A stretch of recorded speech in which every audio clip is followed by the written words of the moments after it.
Hello, everybody, and welcome to 2025 on the Frank and Stan chat. This is edition 209. And those of you watching on video will see that Lisa Fathers has rejoined us. Hello, Lisa. Hi, Morning. Morning, yeah. I have to say it's chilly here, isn't it? I mean, I've got my winter clothes on here. It's -7 outside, and yeah, the roads are treacherous. And actually, Really cold. Lisa, it's been a pretty tough week for head teachers, trust leaders. I can imagine the discussion about for CEOs and deputy CEOs, because I know you're one of those, is why is it that a school in one part of the town can open, but another Yeah, one can't? that's it. It has been a tough week. And you're absolutely right. I think parents don't fully appreciate that sometimes there's a balance to be had in terms of looking at not just the site safety, but also where teachers are travelling in from. And that's the biggest thing, isn't it? That affects the ratio of staff to pupils and whether or not it's actually safe for our people to travel into school. Because some of them come quite a distance and from all different areas. And I think you probably agree that this week, the snowfall and the ice, it's been really strange, hasn't it, in different areas, quite close to each other. So 5 miles down the road, it's different to where it is where I am today. So Yeah. it has been interesting. And I also think that some leaders are probably still feeling that hangover of pressure to stay open that came about during the pandemic. Right. I think that has stayed with people. Yeah. Yeah. Well, I can remember when I was a head up in Lancashire.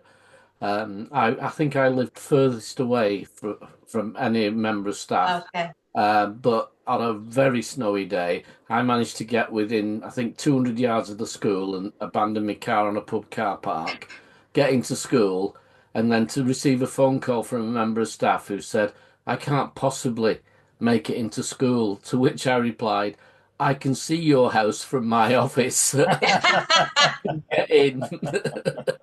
I think what was worse this morning, I mean, was it yesterday morning here in Cheadle-Hulme? The main roads were clear, but as we about 7:30, it started to snow very heavily, Yeah. and so there was then the added complication of snow on ice, and then and snow landing on treated roads, but actually it was settling. So it was really tough yesterday. It must have been very Yeah. difficult for school heads to know what to do. With that, Yeah. because really you got past the point of no return, haven't you? When you get to That's 7:30, it. there's Yeah. nothing you can do. We're open, No. Well, my regardless of that. son's school called it at 8:10 and said the school site's not safe just because the snowfall started at 7:45, as you're saying, on top of ice, and they worked for 2 hours to clear the school site to make it safe, and then the snow came on top of that. And I think the traffic and the slush, it was at a standstill everywhere across Greater Manchester for a good couple of hours. The airport shut, utter carnage. Yeah, yeah. Hey, Happy so New Year. last, Well, on that day I was referring to, I experienced something that I did know deep down in my memory that it was supposed to happen at the time, and that was a teacher turned up from another school who lived near to our school to offer her services as she was supposed to do under the rules that would yeah. probably went back to the 70s. Oh, right. That she turned up to say, can I be of help? And will you inform my school that I've turned up for work, kind of thing. What a sensible idea. If every teacher just went to their local school. Yeah. Yeah. But then you get, what about safeguarding? Yeah. Do we Who are know these teachers? who Do are we know Yeah. who Are are they even a teacher? Yeah. that strange bloke who's come in and said he's from a school down the road? Do we know Yeah. him?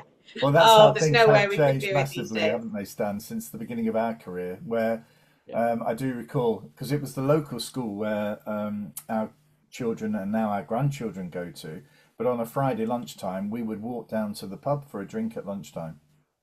That was 1979, and no one thought anything odd about that at all. And When I also, first started teaching, that had been something that had been in place for a few years just before I started teaching. So I just missed the boat and all that sort of stuff. Lisa, you've got a new role since we last chatted. Yeah, I have, because I think we did one of these sessions maybe a couple of years ago. So yeah, I'm the deputy CEO now at Bright Futures, so working really closely with John. I absolutely love it. Yeah, And I'm also the chair of a trust board, so South Pennine Academies. That's been about a year as well. right. So a steep learning curve over the last 12 months. Yeah, well, thanks for joining us again. And what we do, we're going to do the normal run today. What's caught our eye? So we'll go to Stan as we always do. Stan, what's caught your eye this week?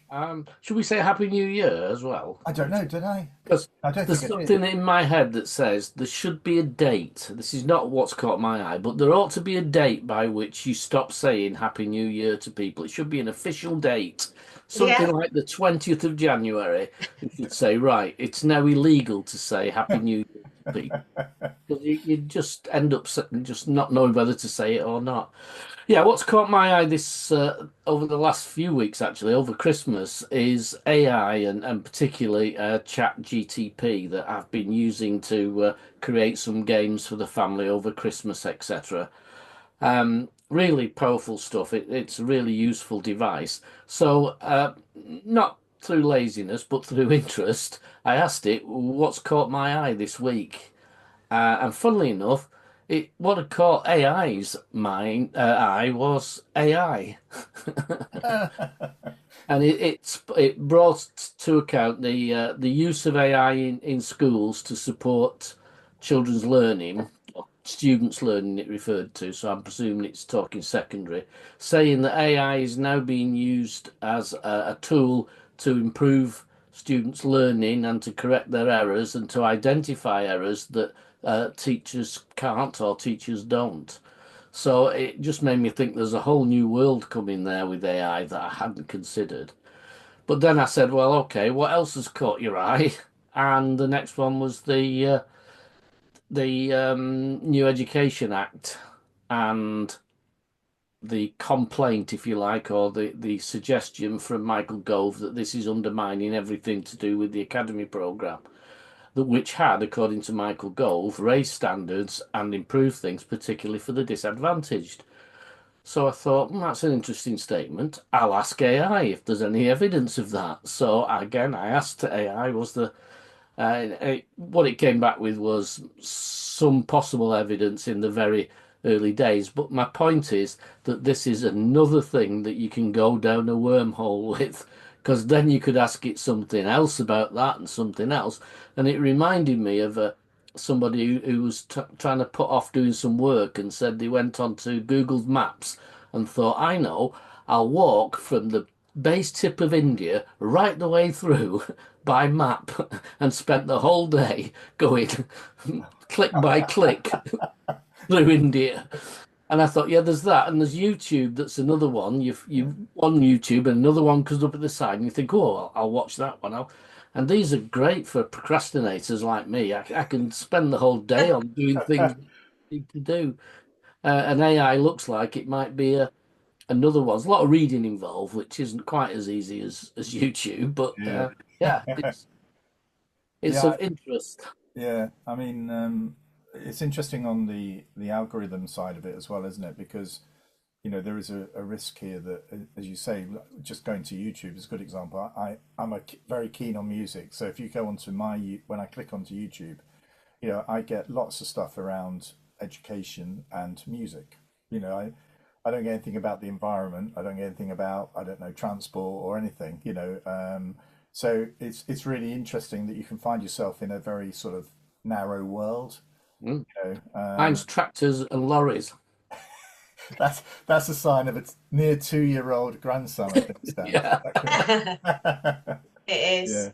I think the Lisa, algorithm on X, used to be Twitter, is quite yeah, interesting as well. It's very driven in a particular way. It feels at the moment I'm not seeing, a lot of yeah. posts from people that I used to see all the time and things like that. It's Yeah. very strange. One I thing, think what worries me about it is you see a comment by somebody who you don't agree with, and you look to see who they are and why they're saying it like they are, and the next thing it's change your algorithm to show you might be interested in these Yeah, kind of views. yeah. yeah, So I'm ending up with lots of things from people I really wouldn't want to know yeah, about. It's yeah, interesting. I mean, I think we've come gradually moving away from X onto Blue Sky, but I posted something because the school that I was talking about, where I used to go to the pub, they got inspected the week of Christmas, the Christmas week. No way. Yeah, and so they had to rearrange various Christmas things. So I thought that was awful. And so I just tweeted it. It wasn't a massive thing, you know. It was just about local. I didn't name the school, but whatever. Yeah. Well, that 70,000 people read that, and Wow. so I was thinking, oh well, everyone's moving over to Blue Sky, but that told me that there's still a lot of people still on X, Mm. and so it's now I want to move away, but actually I do want to have some sort of reach when we post something like this, Yeah. like this, we put this on X, so. But I think until Blue Sky gets to a position where it's got a little bit more reach, I think I'm sort of hopping between the two of them at the moment. Mm. I've But recently started using LinkedIn a little bit more again. yeah, and that doesn't seem to have been. There's nowhere near as toxic, is it? No, No, no, it's a no. much It's more much more kind of work focused, isn't it? professional. Yeah, so Yeah. yeah. Okay, Lisa, what's caught your eye this week? Well, like Stan, the new bill has caught my eye and some of the discussion around that. I saw quite a useful thread being tweeted by Teacher Toolkit, Ross McGill, where he was posing a kind of some suggested questions that might help us think a little bit more about some of the changes in that. And then the other thing that's caught my eye is all the discussion around child sexual exploitation, which isn't education as such, but obviously it really does It affect our does, yeah, sector, doesn't yeah, it? Because of the business that we're in. yeah. I mean, what's your view of the bill? Well, I don't want to put you in a sort of difficult waters here, but it's probably easy if I say, well, actually, I think it's a step forward. It's probably not. It could have been a lot more expansive. It could have been much more restrictive. And obviously, there's suggestions around terms and conditions, pay. All that seems to have caught hold.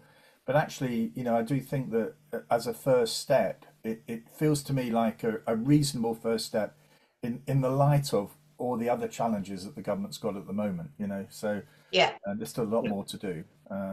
yeah. And my main concern is around the curriculum review, and how bold is that going to be? I don't think it's going to be that bold, but there's probably I more to think, be said there. yeah, I think Bridget's really passionate. I think that there's some really good stuff in there. I think that some of the concerns are understandable about the academies and maybe that narrative, that the perception that you know, uh, what does this mean for multi-academy trusts? But I think good leaders will always find the space to innovate, Yeah, won't they? yeah, We will always look for, well, what can we do? Um, in terms of the curriculum review, I think the work that Becky's done so far has been really good. I think it's great how it's been really collaborative and lots of opportunities to hear people's voices. And I'm hoping that there will be greater, freedoms and flexibility. We'll have to see, won't yeah. we? I mean, I suspect ChatGPT or some other AI device is being used to collate all of those views. Uh, Possibly. yeah, because it was a massive. If you've not seen or you didn't submit a response to it, it was a massive undertaking to Oh make the yeah, submission. yeah, we did. Yeah, Yeah. Well done. I, I, I did, but actually, I don't think when I look back on it, it's nowhere near as good as I would have wanted it to be. I underestimated the challenge actually, and left it too late to. we did a collective response in Greater Manchester as well. Right, great. Did that sort of include the Andy Burnham's G? Was it It did. GMAT? The reform board that I sit on. Yeah, yeah, Yeah. yeah. GMCA as well. Yeah. Yeah. And well, what's caught my eye is GCSE resits. Okay. Okay. Um, the the GCSE resits for maths and English is very expensive. Okay. And so if you've sat it, if you've gone through a school system and you haven't got your grade 4 in maths or English, you're obviously invariably going off to college, and that's where you're going to study it. And of course, that takes time. So that reduces the options you have available to you when you choose your courses at your college. Um, Mhm. it means that some of your week goes on these lessons, which could have gone on another subject or another area. And also, because you haven't got it, you're not eligible to join some of the courses. Now, the joint, what is it? The joint, is it called the Joint Consultative Committee or something? It's anyway the organisation that works for Ofqual that actually sort of does the analysis of all of this. They produce the results on this year's resits, and so and it's for 17 to 19-year-olds. So this year, and this is for the November resits, it was 34.9% of those who sat the paper got their grade 4 in English. Now that's down from 40.3% last year. Now, Right. what's interesting, that you might that's 2/3 of students not getting it, Yeah. and actually that's 2/3 probably of the young people who definitely need it, but have got this sort of wall in front of them, which they can't, regardless of whether they're trying hard enough, whether they're capable of it or whatever, they can't get over that wall. And it's as if that wall is sort of defining them, in my view, as to their worth, and actually I'm not academic because actually I can't even get a grade 4 in English, But actually it was interesting. I keep going back to this research. I mentioned it many times on this chat. Is Ruth Lupton, Professor Ruth Lupton at Manchester University. She's retired now, but in 2018 she looked at she studied this group, and she looked at the kids who got GCSE who couldn't get maths or English and what their other results were. And so there were a lot of children who were getting amazing GCSE results in other subjects, like for example history or Right. RE, where actually there's a lot of writing There in is. those areas. They're Yeah. getting those, but they're not getting their English for whatever reason. And so in effect, we've got some quite able students who are blocked from progressing in a normal way. Then I have to say, if it was down, I didn't get my maths O level. It never felt like a block to me. It didn't stop me from going to university. It didn't stop me from becoming a teacher. But we've got all these sort of artificial blocks in the way. Instead of looking in the round and saying, Mm. actually, Mary, you got a grade 7 in history. Surprising you didn't get it in English, but hey, who knows? Was that because your teacher was ill that year? Was it because, whatever happens, you couldn't go in on a Tuesday? Whatever it was, there's no consideration of that. It's like a block. And I just feel as though all of these resits and they're a declining number, we do need to look afresh at all of that, because we need these young people to give them a rocket boost to enable them to just sort of push through the system. Are these End of norm rant. are, End are of these rant. norm referenced like the original? So do they Yeah, have to fit into the same norm they reference? do. Yeah, because they go in with the normal block. So this is where Ofqual's role in terms of maintaining the standards. So they don't reduce. This is there's no reduction in the standard for the resits. So these are So actually would a solution not be to criterion reference the resits? well, But a set of criteria that says if a child achieves this, because it's norm referenced, you could argue 2 years ago when results weren't quite as good generally, they might have got yeah, their 4. That's so true. Yeah. yeah, So if you criterion reference resits to say we're actually marking them against a different method, but in doing that we will have an equivalence to a 4, even if it's not written as a 4, it could Mm. be marked as an equivalence to a yeah, 4. I know quite a lot of young people actually that have been in that same position as you suggest, Frank. So they've started a college course that might not have been the first choice, but they've had to do the resit alongside it. And and arguably, if children are resitting, the quality of the teaching needs to be even better than it was when they were in year 11, doesn't it? Because it there's does. some reason why, and I'm not sure it is everywhere. No, and, I'm and not sure it's even more intense. It's yeah. it's just like another thing that these young people have got to think about. And I'm sorry if people listen to this a lot, to our chats. Well, not sorry. I'm pleased that you listen to it or watch it. But I've told this story a couple of times before. I was asked to give a lecture, a keynote speech to the British Education Suppliers Association, and colleague came up to me afterwards and said that a relative of hers, a female, had studied childcare level two at her secondary school and had got a distinction in it, but she didn't get her. I think it was an English or her maths. It was a maths GCSE grade four. So when she went to college, she expected to be able to study level three childcare, but she couldn't because she didn't have the maths. So she's studying level two childcare again. Oh, She'd already got a distinction in. And for me, that simple story summed up what's wrong with the system. You know, mm, and so it's not sort of like we talk about pathways, but this is like a maze. It's not a Mm. pathway. You have this sense of no, a journey, a straight line, linear line no, towards your future, but yeah, it's But so different it's to that. it's also, Frank, it's not helpful, is it? It's not a system that's designed to help. It's designed to block and stop. And it'd be so much easier if somebody said, actually, we design a system to help. So there are some flexibilities.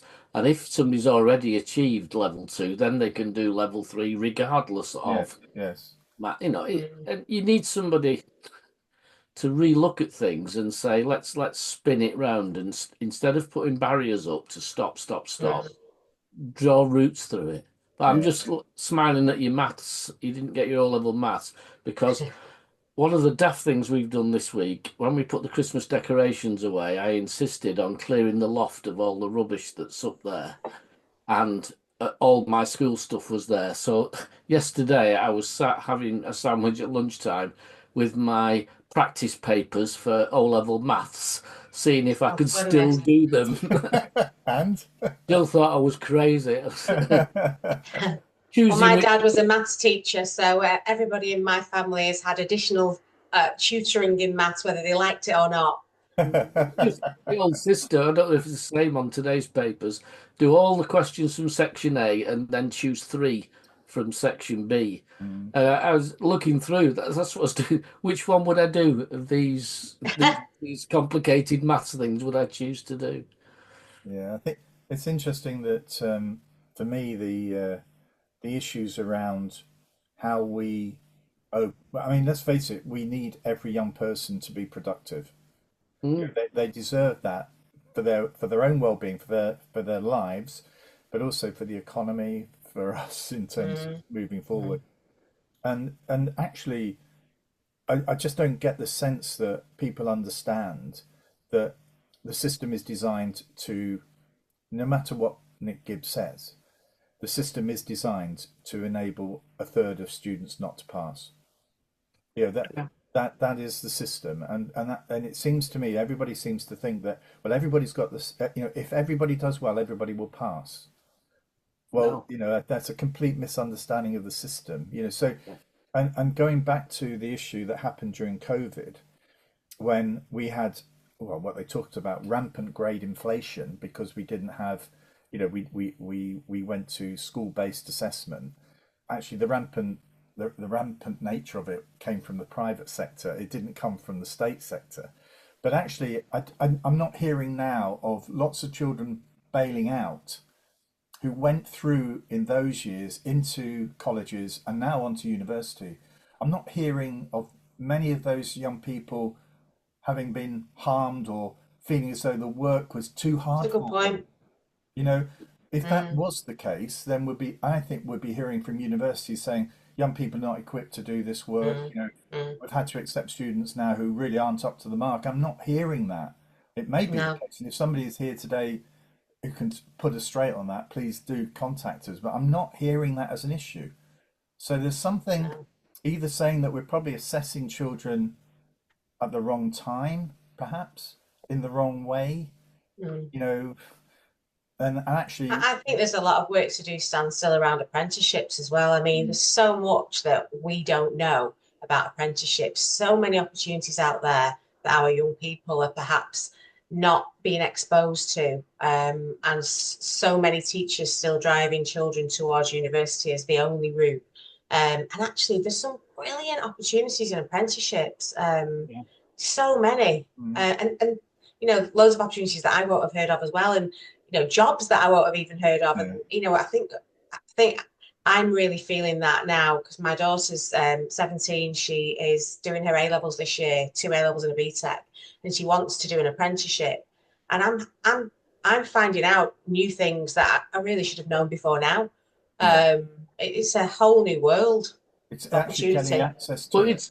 it's another area that local authorities used to have specialist people in Yeah, that were got rid of when the money got tight. I know where I was in Wakefield, there was a fantastic. I think they were known as the NEET team because they oh they yeah, targeted NEET students, and that whole team was just closed down. Yeah. You know that it wasn't seen as something necessary. And so those support systems, and it's like I know I keep going on about youth clubs and youth systems, but all that is no longer there, and there's no longer support. There's no longer somewhere where young people can go and meet somebody who says, "Have you thought about apprentices?" Once they've yeah. left school, that they don't get those opportunities to say, No, "Have you thought of this? What are you good at?" no, I, they're all online on Xboxes instead, Yeah, aren't they? yeah. well, I track apprenticeships in the Northwest through the work I do with the Northern Powers Partnership. And Lancashire's one of the largest areas, isn't it, in the Northwest? But the number of apprenticeships actually available to kids at level 2 and level 3 is quite low. And a lot of those apprenticeships, these are the ones that actually are advertised. There are quite a lot of apprenticeships that become available because somebody knows George, no, or Mary knows Bill, and Yeah. you come and starts working with us. We'll give you a 6 week run. If Yeah, it's, so these are not sort of, they become apprenticeships, but they're not advertised apprenticeships. And Mm. so there's the other issue around T levels as well. So the work placement, the 40 odd day work placement for T levels, means that they get placed into a business. And as soon as they are, if they look half decent, the business says to them, right, leave your T level, come on an apprenticeship, you get paid for it now. So that's what a lot of the kids do. So mm, the creaming off of this, so there are lots of, for your daughter, is it, there are lots of things working against her in yeah, going through the official route because it looks as though the most powerful route is just the informal route, which actually disadvantages the most disadvantaged. mm, Mm. mm, Yeah. Anyway, yeah, can I just before we close? I'm a trustee of a trust in East Manchester, and we're looking at how whether we should kind of small trust for schools, whether we ought to sort of look to sort of cuddle up with a bigger trust or whatever. Um, I'm just wondering, in terms of what that feels like, you're a much bigger trust than we are, Lisa. I mean, is the new government enabling small trusts to cuddle up now because they think, well, there's the growth towards all schools becoming academies really, I think, has disappeared. Is it more about just trying to make smaller trusts bigger and more sustainable? Is that what you're feeling, you're seeing? I think at the moment we're in a bit of a bit of limbo, really, aren't we, in terms of Yeah. waiting for that direction to come. What I can tell you is that there are lots of schools talking to us at Bright Futures, wanting to find out more about Bright Futures. I think schools are making their own decisions and still wanting to progress that locally. I do think that some of those smaller trusts that perhaps are not being able to really fully utilize and maximize the opportunities of being in a map because they've not quite reached that tipping point of being bigger. One of the things that they could consider is looking at those slightly bigger trusts that are local and having a conversation with them. I do, but for me, it's always about value alignment, isn't Yeah. it? And ultimately, it comes down to relationships. Mm. Yeah, it does definitely. And I mean, I have to say, you mustn't underestimate the effort that's required to merge or to Oh, even just reach absolutely. out. Yeah, It's just an enormous challenge, for a small trust to put itself out there and to actually have the information that a bigger trust like yours might want, but similarly to do the sort of analysis of what your trust is about yeah, within a small team is actually yeah. a big It ask. is. It's a big piece of work, and you can see some of the schools that have talked to us over the last few years. They've got their own schools to run, and so it's just another thing that people have to think about, isn't it? It is, yeah. Okay, well, that's our first edition of 2025 over. We have guests rolling along, and actually, January is the month of female guests, so we have Very good. yeah, 4 female guests in January. So thank you all for connecting with us again, and thank you, Lisa. No Look problem. forward to having you back in a couple of years' time. If Stan's heart and my heart keep ticking, we'll carry on doing this. Oh, So anyway, but yeah, all the best, On everybody. a more positive well, Frank, on a more positive front, Frank, or if either of us won several billion on the lottery and decided we didn't need to do this anymore, Well, actually, that we suggests choose to do this. can I just say that suggests we make money out of this, Stan, and we make absolutely no money out of this. No, it's not. Yeah, It's no. not for that. But whenever people says you could be hit by a bus in the morning, I always like to think, well, or you could win the lottery. Let's have a Well, positive view. that's positive. Yeah. absolutely. Thank Well, you. stay well. We Yeah. will, and thank you, Lisa, and we'll see you No soon. We'll problem. see everybody Take next care. week. Thanks for Take inviting care. me. No Cheers. problem. Take care. Bye, Bye. everyone. Bye bye.